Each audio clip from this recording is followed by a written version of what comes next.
ગોવાલી નજીક બે વાહનો ટકરાતા 5 જેટલી વ્યક્તિઓ ઇજાગ્રસ્ત હતા. ઇજાગ્રસ્તોને સારવાર માટે હોસ્પિટલ ખસેડવામાં આવ્યા હતા.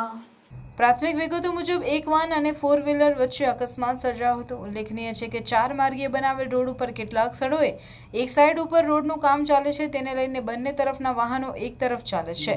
એક જ સાઈડ ઉપર બંને તરફના વાહન વ્યવહાર ચાલતો હોય સામસામે બે કાર ભટકાઈ હતી. અકસ્માતમાં પેસેન્જરને ગાડીને મોટું નુકસાન થયું હતું. આ લખાય છે ત્યાં સુધી આ ઘટનામાં અત્યાર સુધી કોઈ પોલીસ ફરિયાદ લખાઈ નથી. જો કે ચર્ચાતી વાતો મુજબ ઇજાગ્રસ્ત 8 જેટલા ઇસમો પૈકી 5ને ગંભીર ઇજાઓ થઈ હતી.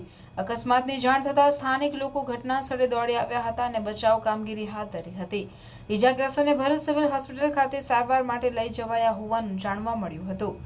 સરદાર પ્રતિમા ધોરીમાર્ગ પર છેલ્લા 10 દિવસમાં 6 જીવલેણ અકસ્માત થવા પામ્યા છે અને આજના અકસ્માતોની પરંપરા યથાવત રહી છે. ત્યારે ગોકળગાયની ગતિએ ચાલતું માર્ગનું કામ તાત્કાલિક પૂર્ણ કરાય તે જરૂરી બન્યું છે.